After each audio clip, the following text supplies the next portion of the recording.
Первая книга Царств, 2 глава, читая 27 стиха по 31. Я молюсь, чтобы Бог мне дал благодать закончить эту тему сегодня.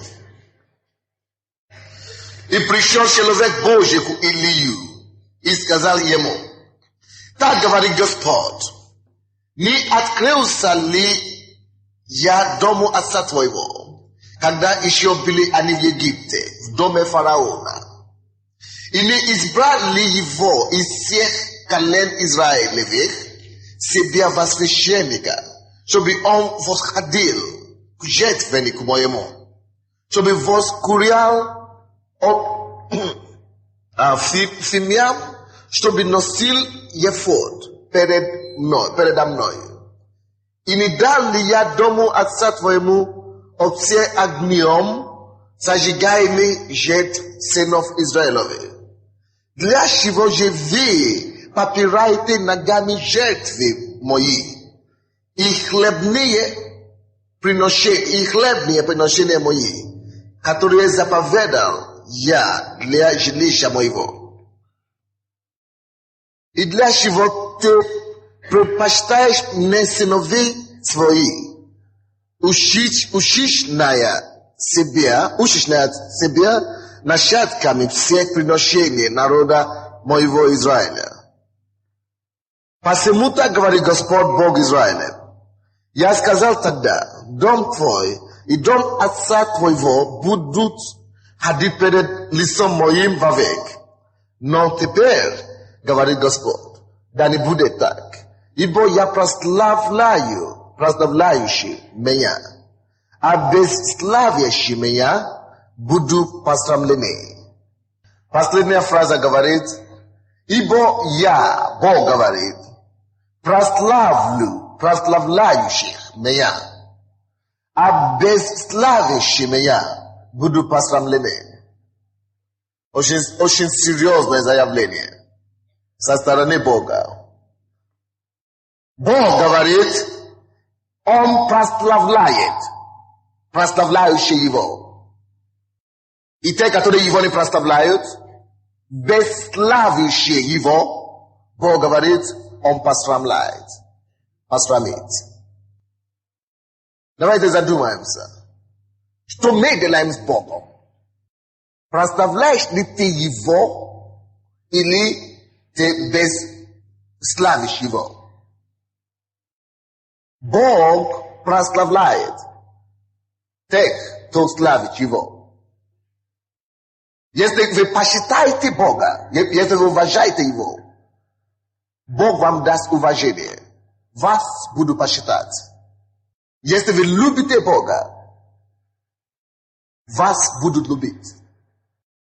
Если вы обеспечиваете Богу, если вы даете Богу, давайте Богу, то Бог вам будет давать. То, что вы ожидаете от Бога, во многом это зависит от того, то, что вы даете Ему. Вы слышите меня? Если вы хотите, чтобы Бог прославил вас, начните прославлять Бога. Видите, когда мы приходим на служение, и музыка играет, да? И люди поют здесь на сцене, это не просто песни. Вы слышите меня? Это не просто музыка. Это прославление. Что я сказал? Это прославление. Мы прославляем Бога. И то, что вы видите здесь, это не просто музыка, эстрадная музыка. Или джазовая музыка. Или любая музыка, как вы бы ни назвали ее. Мы знаем характер Бога. И мы делаем согласно Его слову. Мы знаем тайну, которую многие люди в миру не знают. В миру люди играют музыку, чтобы веселить себя. Но мы убиваем две зайцы одновременно. Мы прославляем Бога, и мы получаем радость от этого. Поэтому я говорю, мы убиваем двух зайцев одновременно. Но самое главное, мы не просто веселяем себя, можно это делать дома. Но мы прославляем Бога, потому что мы знаем, когда мы Его прославляем, Он Есть такой, кто прославляет того, кто прославляет его. Он прославляет прославляющего его. Он посрамляет бесславящего его. Он уничтожает людей, которые горды относятся к Богу.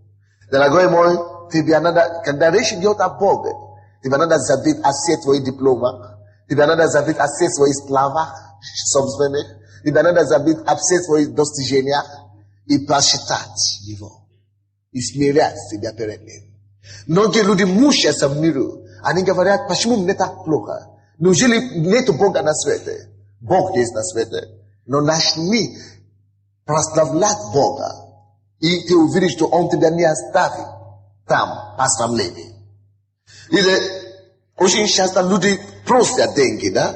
Они приходят, и они просят помощи, финансовой или физической помощи. Но мы говорим им, вы приходите к Богу. Они говорят, я голодный, а вы говорите, приходите к Богу. А это потому, что мы знаем характера Бога.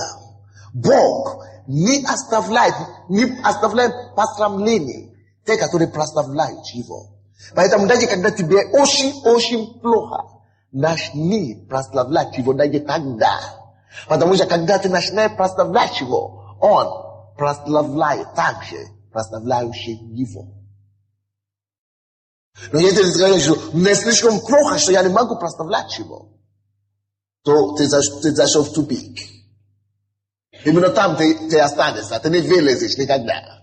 Но если там в тупике ты начнешь прославлять Его, у него есть слово Его, у него есть принцип, что Он всегда прославит, прославляющий Его. Он тебя не оставит там. Кто-нибудь меня понимает? Теперь, почему мы читаем эту историю с 27 стиха? Я проповедую сегодня на теме место почета. Место почета. Что за место почета? Когда мы читаем это место Писания, мы читаем о человеке, который зовут Илии. Аминь? Или. Это человек был служителем Божьим. Он был священником Всевышнего. Он был священником Бога живого.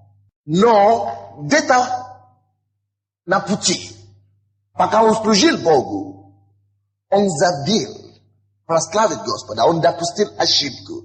И именно об этом мы будем рассматривать. Об этом мы будем говорить сегодня. Это мы будем прославлять, это мы будем разъяснять сегодня. Что такое место почета? Место почета для Бога, о котором мы говорим сегодня, есть служение. Если вы пишите это себе.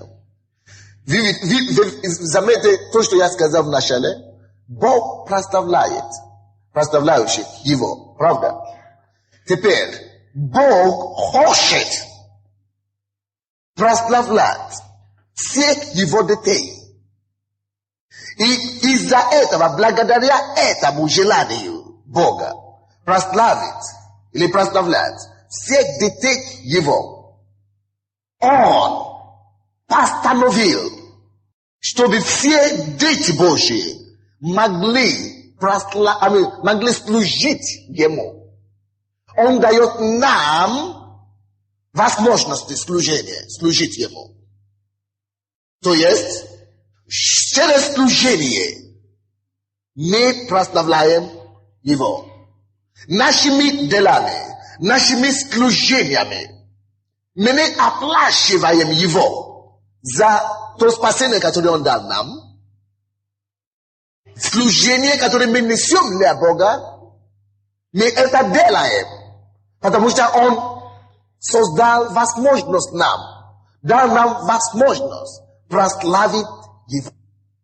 Так что, когда я служу Господу, тем, что я являюсь проповедником, да, я служу вам, я помогаю людям, но на самом деле, для меня, то, что стоит на первом месте, это не это.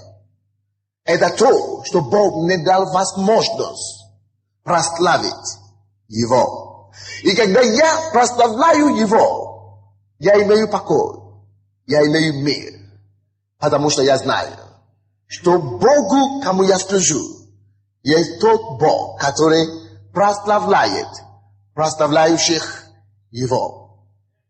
Служение, я еще раз повторяю, для чего нужно служение для христианина? Для чего Бог создает и требует от нас, чтобы мы служили и несли Ему служение в Его доме? Без проблем Бог мог бы послать ангелов, чтобы делать то, что мы делаем. Бог мог бы делать то, что мы делаем сейчас без нас, автоматически сам.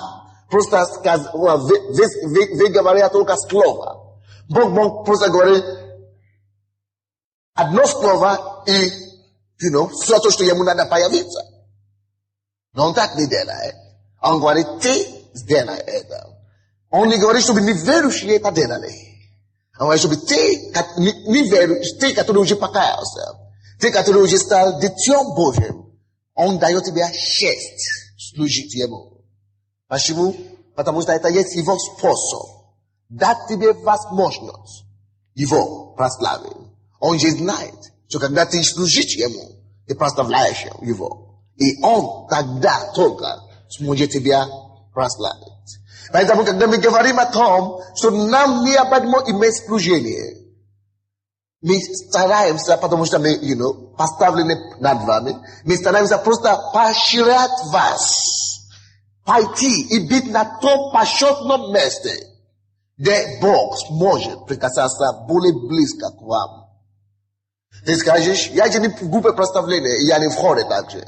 Видите, служение, прославление не только на сцене. Ты можешь прославить Господа, даже если ты делаешь уборку зала. Бог видит это такое же служение, как я, который проповедую. То есть служение, которое у тебя есть. Служение, которое Господь Бог тебя предлагает. Любое, какое бы оно ни было. Есть способ его прославления. И если вы на служение, вы должны знать, где вы находитесь. Вы находитесь на месте почета. Место чего? Почета. Место почета.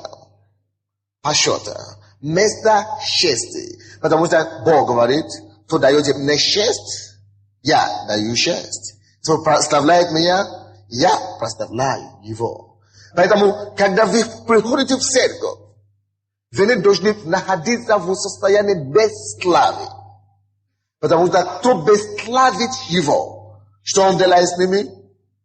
Он посрамляет их.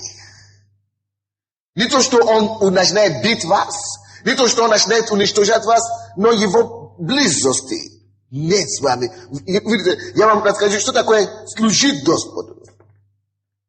Служить Господу, Господь это царь, правда? И Библия говорит нам, что служить Господу это подобно на разные сосуды и разные изделия присутствия царя. Вы помните, что в Тимофею он говорит, многие из вас, вы есть сосуды, глиняные, так? Многие серебряные сосуды, немногие золотые сосуды. То есть Господь сравнивает нас и наше служение с сосудами. Аминь. Теперь, что сосуд делает? Сосуда есть то, что приносит либо воды, либо пищи в присутствии Господина. Это есть то, что Господин использует, чтобы давать себе удовлетворение. Вы слушаете меня? Теперь, если вы есть, допустим, стакан, это сосуда Божий, правда? Теперь, когда вы есть сосуда таким образом, Господь может прикасаться к вам. Допустим, ты стакан, Богу необходимо, Бог есть царь, ему необходимо пить, он берет стакан и он пьет. Это значит, Господь прикасается к тебе, дотрагивается до тебя. Если ты есть, тарелка, он берет тебя, он ест оттуда. Ты в его столе, ты находишься в его столе. Это физическое изображение Духовного факта, духовного естества. Вы понимаете меня? Это попытка перенести физическим разумение, понимание. То, как Бог видит вещи в духовном мире. Поэтому Бог часто называет его служителей, вы знаете как? Сосуды. Почему сосуды? Потому что они находятся в его столе. Теперь, все верующие, поймите это правильно, все верующие люди находятся в его доме, духовном доме, Царстве Божьем, правда? Не все там. Но не все верующие находятся на его столе. Кто-нибудь меня понимает? Только его служители являются его сосудами. Только его служители находятся у него на столе. И когда Господу нужно что-то, он прострагивает его руку. Поэтому он говорит через служителей. Поэтому он использует и употребляет служителей. Почему, допустим, может быть, вы задумались когда-нибудь? Почему Бог часто может служителям раскрывать? Допустим, когда я прихожу сюда, но я это не делал сегодня, но я все равно видел проблемы, которые были в зале. Я видел ситуации в жизни людей. Я это часто вижу. Почему? Потому что Бог есть Бог. Аминь. И Богу все известно. Бог все знает. Когда Господь что-то делает, Он дает приказы ангелам и так далее. Он говорит и так далее. Но если я есть его сосуд, конечно, есть разные сосуды. Есть глиняные, есть золотые, есть серебряные и так далее. Так? Но если я есть его сосуд, допустим, это стакан, допустим, это я в духовном мире, да. И допустим, это пример. И Бог общается с ангелами. И я, будущий сосуд Божий, прохожу время с ним. И когда ему что-то необходимо передать людям, он меня использует. Допустим, стакан, когда он пьет, я иду в его рот и так далее. Я в его присутствии постоянно. Когда он обсуждает какие-то темы, я имею возможность слушать и видеть то, что он делает.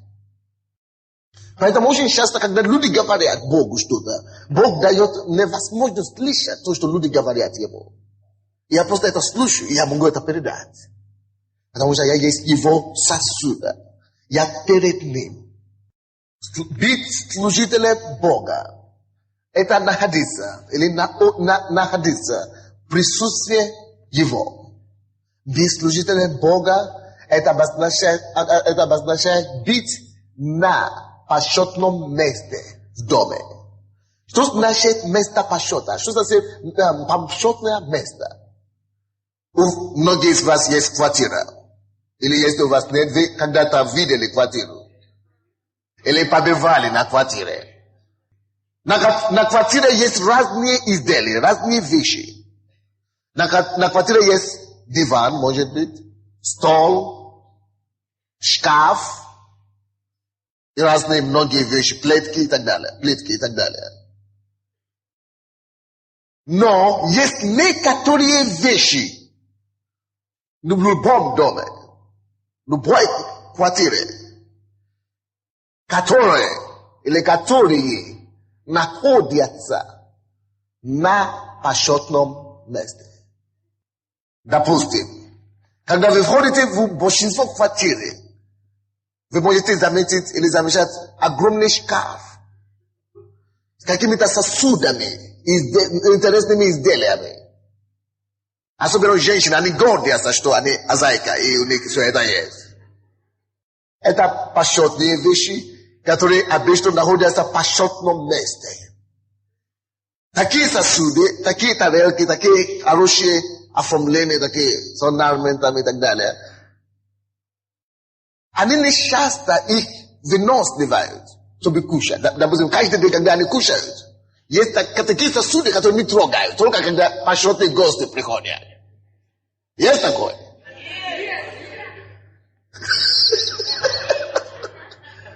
To ja by pojeli, ja si hovorím. Почему вы сознательно не выносливаете все сосуды сразу и используете каждый день для детей, для ребенка, для себя? Потому что есть некоторые из них, которые есть почетные. Потому что они почетные, вы храните их специально. И вы даже берегите их, чтобы они не разбились. К чему я склоню? Люди, которые служат в церкви, они подобны на эти почетные сосуды. И Бог заинтересован, чтобы ты и я, чтобы его дети, были все на почетном месте. Как мы достигаем это? Как мы туда приходим? Через служение, которое мы носим ему. Несем ему. Через служение. Служение в духовном мире, в духовном доме Божьем, который вы несете Господу, носите ему. Это служение есть почетная вещь. Когда вы находитесь на служении, вы на почетном месте. Или был и находился на самом почетном месте в Израиле. И Бог очень уделяет внимание его служителям. Он говорит, допустим, не прикасайтесь к моим служителям, моим помазанникам. И потому что я обороняю, я защищаю их даже от царей. Потому что они почетные сосуды. Дорогой мой, стремись служить Богу так, чтобы находиться на почетном месте. Это не тяжело. Просто поставить остальные вещи на втором месте и поставить Бога на первом месте. И нести ему служение. Но сегодня я бы хотел просто говорить об этом Илии. Я просто молюсь, я не знаю, даже если молитва поможет сегодня. Наверное, время не хватит. Давайте посмотрим, пожалуйста, первое послание Тимофею, первую главу. Первое послание Тимофею, 1, 12, 13. Первое Тимофею, первая глава, 12-13 стихи. Благодарю давшего мне силу Христа Иисуса, Господа нашего, что Он признал меня верным, определив на служение.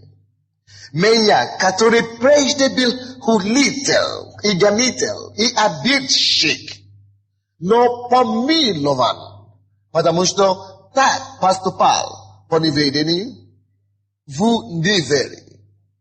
12 стих говорит. Апостол Павел говорит о себе, о его жизни. И он говорит, я благодарю, если у тебя есть служение в Доме Божьем, в церкви.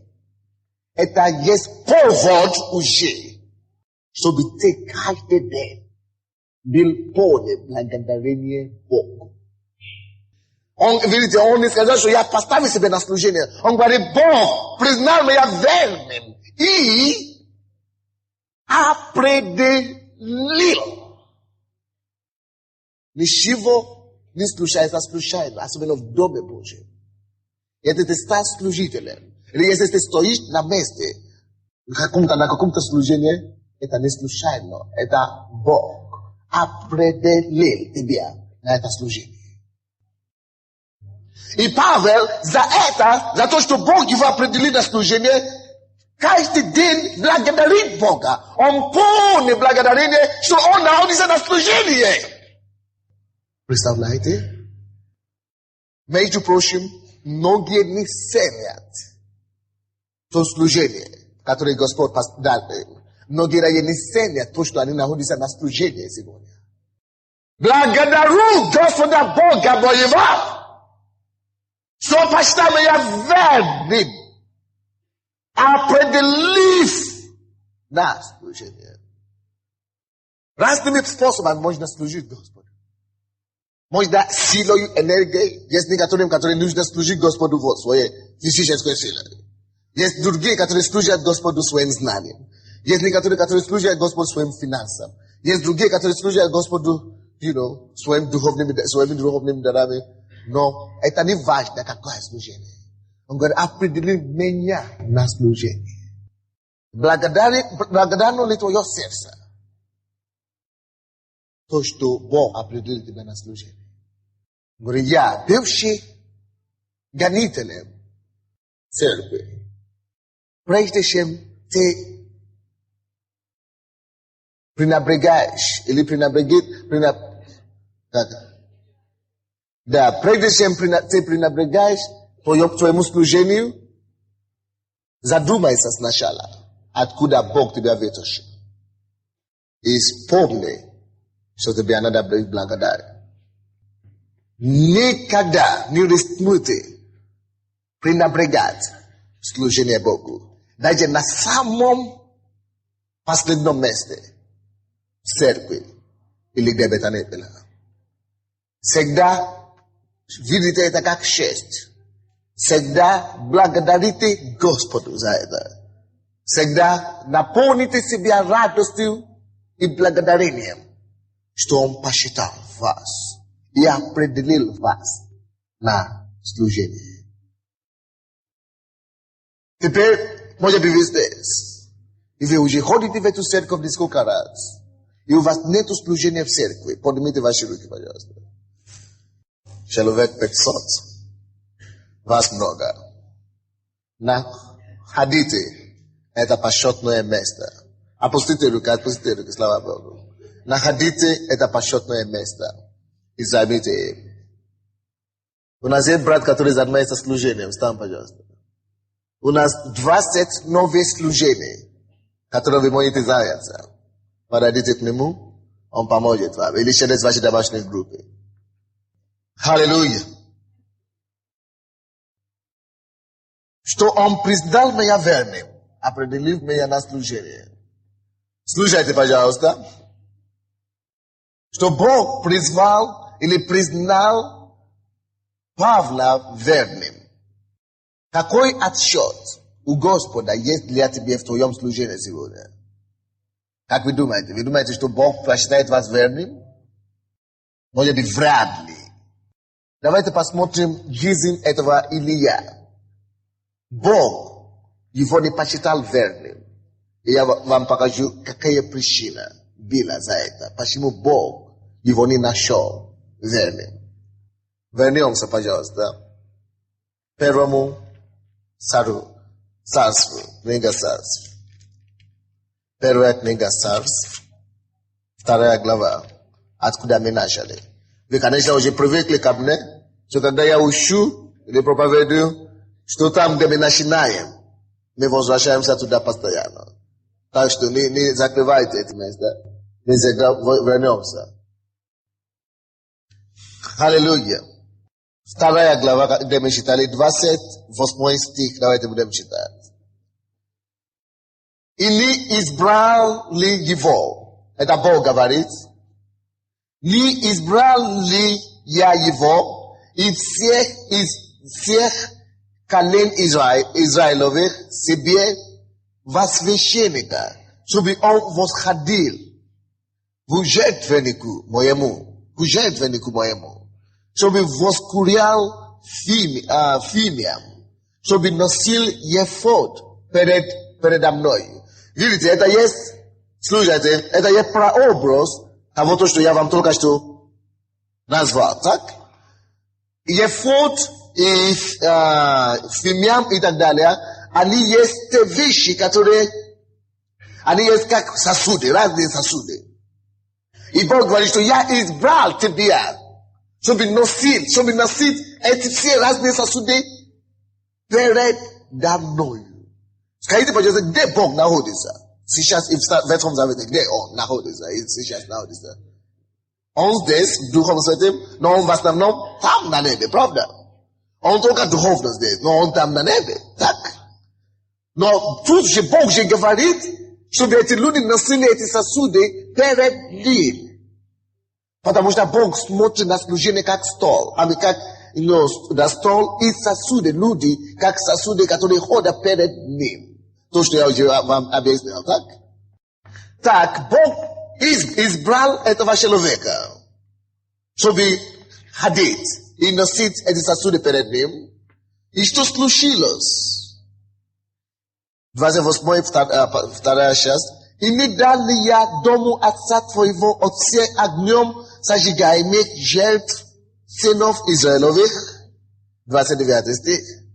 Для чего же вы? Он спрашивает, Бог спрашивает у служителей. Для чего же вы попираете ногами жертвы мои и хлебные приношения мои, которые заповедал я для жилища моего, и для чего ты предпочитаешь мне сыновей своих. Это был грех этого Илияс, первосвященника Израиля. Он сказал, что они попирают жертвы его. Это его дети в основном. Но Бог видел его тоже виновником в этом. Я вам расскажу, что случилось. Это был пастором, как бы первосвященником этой страны, целого государства. А его дети, он не занимался его детьми. Его сыновья были неверующими. Они отошли от Бога. И они начали жить, как люди в миру. И не только это, они начали даже красть из дома Божьего. Он видел все это. Я вам скажу, почему он не мог это менять. Потому что он возлюбил его семью, его детей, больше, чем Бога. Он боялся, что если он сделает замечание его детей, может быть, он пытался уже это делать, что они обидятся на него. И они уйдут из дома, наверное. Вы понимаете меня? И из-за боязни, из-за любви, и он не хотел ранить его детей. Но спокойненько можно ранить Бога, кого ты не видишь. Бога же нету здесь. Можно его ранить, а детей я не могу ранить детей. Я люблю их, сына. Дети, которые не посчитали Бога, являются неверующими. Теперь слушайте сюда. Из-за этого греха, вы слушаете, что я говорю? Он служил Богу, так? Но не дисциплинировал своих детей. Бог осудил его и сказал, что он неверный. И 29 стих, и 30 стих. Поэтому, так говорит Господь, Бог Израилев. Я сказал тогда, дом твой и дом отца твоего будут ходить перед лицом моим вовек. Это то благословение, которое должно было быть на ней. Но теперь Бог изменяет это повеление. И он говорит, но теперь, говорит Господь, да не будет так. Ибо я прославляющий меня, а бесславящий меня буду посрамлены. И 31 стих, вот, наступают дни, в которые я подсеку мечты твою и мечты дома отца твоего, так что не будет старца в доме твоем. И в этой семье все начали умереть в молодости. Почему? Потому что человек, кого Бог доверял так сильно, и доверял многому, и поставил его на служение перед ним в его столе, на его столе, он не нашелся верным. Какая причина была там? То, что он возлюбил. Библия говорит здесь, 28-29 стих, предпочитает сыновей. Он предпочитает сыновей своих перед Богом, до Бога, лучше, чем Бога. Он почитает его детей больше, чем Бога. Есть многие здесь, которые читают Библию, но не замечают эту ошибку.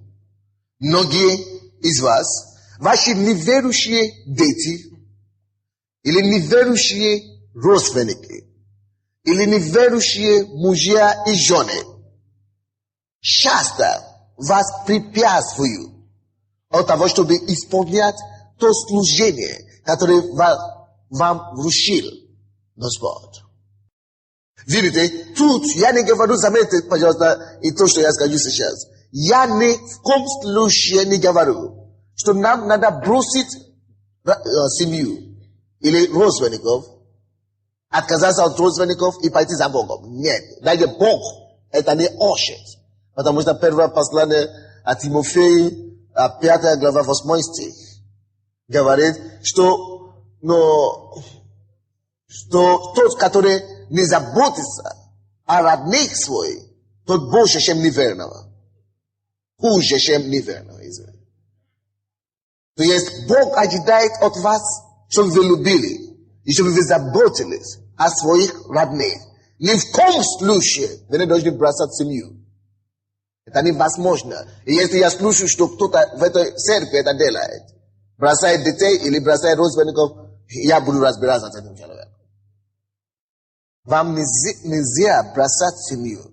Конечно, я понимаю тех людей, которые вы живете, есть некоторые, кто живут не расписаны с мужем или с любовником, или с любовницей. Это надо бросать быстрыми темпами. Потому что вы живете в грехах. Это не семья, это грех называется. Прелюбодеяние или блуд. Как вы хотите.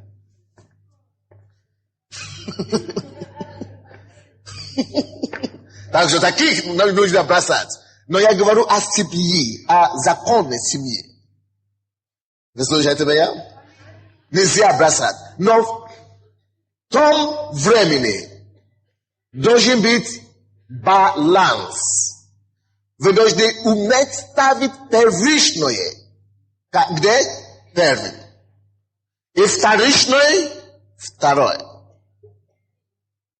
Первичное должна идти наша любовь к Создателю.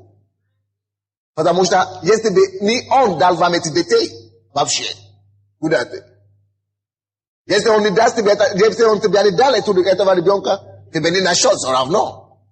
Поэтому мы любим Его больше. Все то, что мы имеем, это Он нам дал. Не обязаны, это Ему. Поэтому то, что Он дал нам, не должно препятствовать нам служить Ему. Получается, Он виноват, что Он вам дал это. Поэтому Он не дает вам что-то, чтобы потом эта вещь препятствовала вам от служения Ему. Наоборот, Он хочет, чтобы то, что Он дал вам, способствовало ваше служение Ему. А если это какой-то наглый какой-то не хочет, пускай Бог разберется с ним, но я пойду служить Богу. Но вы не бросайте их, вы молитесь за них, вы заботитесь о них, вы делаете свои обязанности. Аминь. Аллилуйя.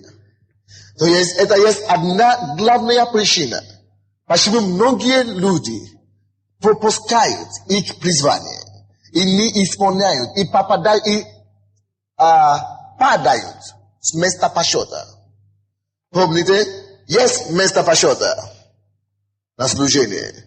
Бог снимает людей с служения часто. Они падают с места почета по разным причинам.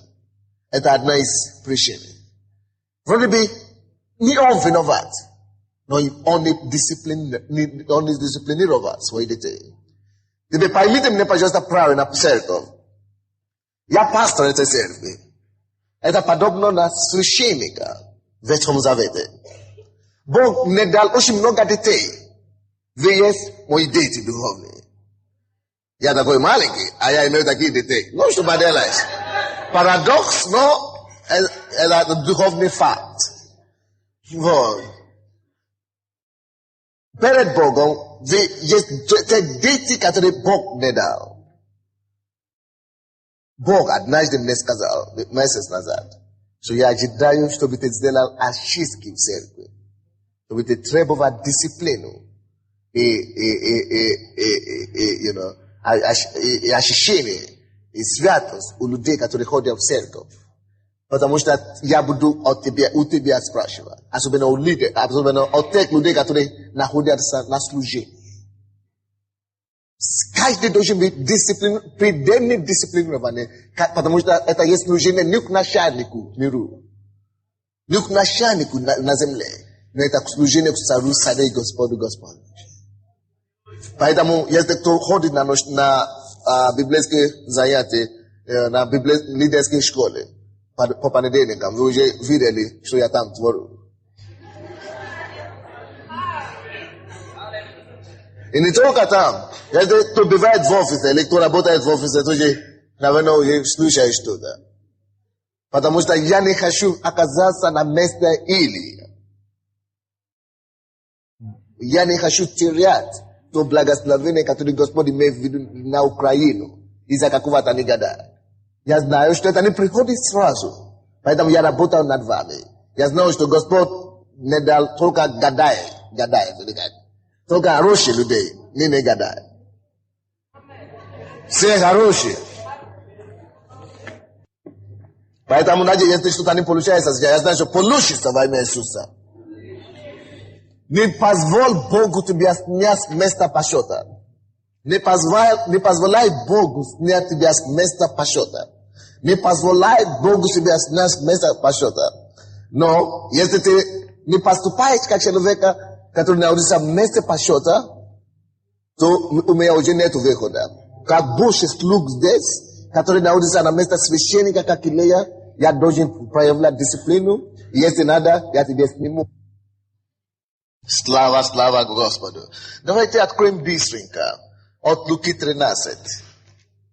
От Луки 13 глава. От Луки 13. 6 стиха по 9. От Луки 13. 6 по 9 стихи. И я читаю.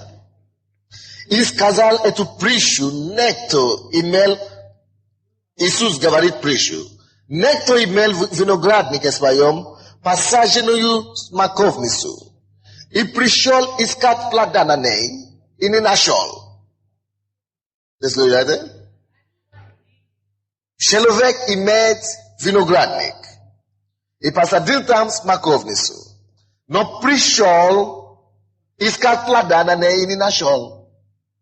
И сказал виноградарю, вот, я 3 год прихожу искать плода на этой смоковнице, и не нахожу. Так что сруби. Видите, господин Азайн виноградник сам не срубает. Он говорит, чтобы виноградар срубил это. Так что есть эта церковь, которая у нас есть, это не моя церковь. Это есть церковь Иисуса Христа. Аминь. Но он поставил меня как менеджер, как виноградар. И я должен ухаживать и смотреть за это. И я знаю требования Божьи. Требования Божьи, чтобы каждая смоковница принесла плода. Аминь. И если какой-то смоковница не приносит плода, то я знаю, что Господин и придет, чтобы срубить это. Вот. Дальше читаем. Вот в 3 год прихожу искать плода на этой смоковнице и не нахожу. Сруби ее. На что она землю занимает. Не надо землю занимать. Если ты не можешь делать, сруби. Но он сказал ему в ответ, Господин, оставь ее. И на этот год, пока я окопаю ее и обложу навозом, не принесет ли плода. Если же нет, то в следующий год срубишь ее. Виноградар есть тот, который ходатайствует за смоковницей. что Господь потерпит чуть-чуть, помилуй, потерпи, помилуй. И я работал по такому же принципу. Я с первого неудачи человека не срубаю. И очень многие люди спрашивают, а почему этот человек очень много вещей делает неправильно? Почему пастор ничего не делал? Благодать, имей терпение к нему. Первый раз. Хорошо, второй раз, окей. Третий раз, имей благодать к нему, благодать к нему. Но четвертый раз уже все, срубишь. Вы видите? Это из Слова Божие. Но я молюсь, что не придется Богу это делать или так поступать ни со мной, ни с вами во имя Иисуса Христа. Мы найдем наше место посчета. И мы удержим это место. Не просто удержим за собой, но мы будем служить Господу теми силами, которые Он нам дает, теми средствами, которые Он нам дал, теми способностями, которые Он нам дает. И мы будем даже делать трудиться сверхсилы, чтобы прославить Его имя, во имя Иисуса Христа. Но зная, что наш труд не зря, не тщетно перед Ним. Потому что Бог есть тот Бог, который вознаграждает. Он есть тот Бог, который прославляет прославляющих Его. Если вы даете Ему честь, Он есть тот Бог, кто дает честь, почитающих Его. Если вы благословляете Господа, Бог есть тот Бог, кто благословляет благословляющий Его. Но Бог дал все возможности, чтобы мы все могли прославлять Его через служение, которое Он предоставляет нам всем. Слава Господу. Аллилуйя. Аллилуйя. О, слава Господу. И сегодня, буквально сегодня, слава Богу, что у нас уже ночная молитва будет завтра уже в городе, в центре. Росток, откуда наша церковь начала. Слава Богу. И уже послезавтра, не завтра, уже послезавтра, то есть после следующей пятницы за это, уже мы начнем новую систему, как мы будем вести ночную молитву. Каждый район будет вести ночную молитву. Каждый район, допустим, железничный район или железнодорожный район будет вести в эту пятницу. Следующий район может быть Жётновый, может быть, следующий район будет Харьковский, может быть. То есть, чтобы все начали ходить на ночную молитву. Может быть, следующий Борисполь или какой-то. Чтобы все начали принимать участие в церкви. Это моя обязанность способствовать вас, служить Господу, занять место почета, чтобы Он мог прославить вас. Так что начните привыкаться сейчас к ночной молитве, пока мы не начали. Аллилуйя! Я не закончил. Но все равно время уже прошло. Давайте встанем.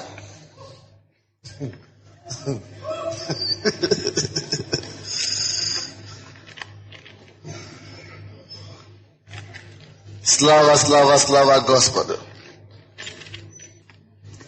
Слава Господу. Аллилуйя. Аллилуйя.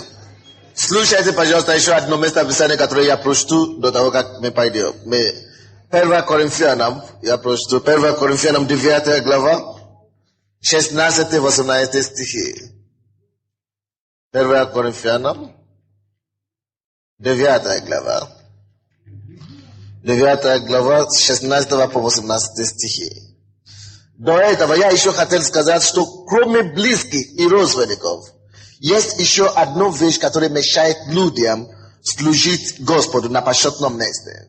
Это есть работа, мирская работа. Очень многие люди любят работу, свои карьеры, карьеризм, больше, чем Божье дела, больше, чем служение. Дорогой мой, карьера ваша или работа ваша, это несравненно низко, сравнение с служением Богу. Если вы прочтете Евангелие от Иоанна, 21 главу, там Иисус Христос, Иисус только что явился ученикам после Его воскресения из мертвых. И Он ушел, Он исчез опять. И ученики после Него начали говорить, слава Богу, что Иисус Христос воскрес из мертвых и так далее, и так далее. Но на второй день, вы знаете, что Петр предложил ученикам? Петр приложил ученикам, ученики, ну поймите, что мы вообще-то, Иисус уже ушел, а мы вообще-то рыбаки. Давайте пойдем словим рыбу, ну. Надо ее кушать. Когда Иисус был здесь, Он задержал нас. Теперь нам придется себя задержать. Таким же образом, это происходит сейчас со многими людьми. Бог зовет тебя на служение и говорит, что нет, я пойду ловить рыбу. Он любит, потому что он был рыбаком, это Петр. Он очень любит свою профессию. Он не хотел это оставить. Он говорит, я был, конечно, на 3 года с Иисусом, на вынужденный такой отпуск. Но теперь он уже ушел, я пойду на работу, я устроюсь. И они пошли работать, и ничего не получилось. Не словили ни одну рыбу. Но Иисус пришел к ним, и говорит, я видел, что вы ничего не словили. Хорошо, я помиловал вас. Теперь кините это сам сеть. Они кинули сеть и ловили очень большие рыбы. Иисус взял хлеб и рыбу и накрыл стол, короче. И говорит, давайте покушаем. И когда он кушал с ними, он обратился к Петру, потому что это начало от Петра. Это он сам такой опытный рыбак. И он говорит ему, Петр, ты уже забыл, что я тебе сказал, когда я тебя первый день призвал, что ты не будешь ловить Божий рыб, но что ты будешь уже ловцом человеков. Ну, людей. Ловцов людей. А Петр говорит, а что мне делать? Он говорит, любишь, Иисус показал пальцу на рыбе, который они словили, да? Потому что, наверное, Петру так было хорошо. Им было приятно, что столько рыбы мы словили сегодня. Слава Богу, аллилуйя. А Бог говорит, смотри на эти рыбы. Любишь ли ты их больше меня? Любишь ли ты их больше меня? Иисус указывает руку или пальцу на ту вещь, которая всю жизнь Петр любил. Он любил свою работу, он любил свою профессию, он любил ловить рыбу, он любил свою карьеру. Но теперь время пришло, когда мы все с вами должны поменять местами. Между нашими увлечениями, работами и карьерами с Богом. Бог должен стать на первом месте. Это не говорится о том, что бросить работу. Если Бог тебе не сказал бросить работу, не бросай работу. Работай. Но любовь в твое сердце должна принадлежать не работу, а Богу прежде всего. Место должно быть поменяно. И он говорит, если ты любишь меня, Петр говорит, я, конечно, тебя люблю, я не верю. Еще раз он задал этот вопрос. Он говорит, я тебя люблю, Господи. Я не верю. Еще раз. Он говорит, я тебя люблю. Хорошо. Тогда паси овец мой. Брось это, кстати, и иди паси овец мой. Поэтому одна вещь, которая еще мешает людям исполнить волю Божью в их жизни, есть что? Вы поняли. Я прочту это в Коринфянам. 9 глава, 16 стиха по 18. Просто слушайте. Ибо, если я благовествую, то ничем не хвалится. Потому что это не моя обязанность моя. Алло? Ибо если я благовествую, если я служу Богу, ничем не хвалится. Это значит, я не могу прийти к Богу, чтобы сделать карьеру с проповеди, служение. Слушайте меня, пожалуйста, очень внимательно. Скажите, служение есть служение. Карьера есть карьера. Работа есть работа. Мы не сможем делать из служения карьеру. Это служение Богу. Аминь. Ты не сможешь хвалиться тем, что ты служишь Богу. Или гордиться этим. Библия говорит, что хваляющийся хвалится Господу. И Павел говорит здесь. Ибо если я благовествую, то ничем не хвалится. Потому что это не обади моя обязанность моя. И горе мне, если не благовествую. Павел говорит, горе мне, если я не служу. Сможешь ли ты говорить это сегодня, что горе тебе, потому что ты не служишь Богу? Горе мне, если я не благовествую. Ибо, если делаю это добровольно, то буду иметь награду. Скажите, когда человек будет иметь награду в служении Господу? А если не добровольно, то исполняю только верное мне служение. За что же мне награда? Если не добровольно, зачем тогда тебе награда? За то, что проповедую Евангелие, благовествую о Христе, безвозмездно. Не пользуюсь моей властью благовествования. Поэтому горе мне, если не благовествую.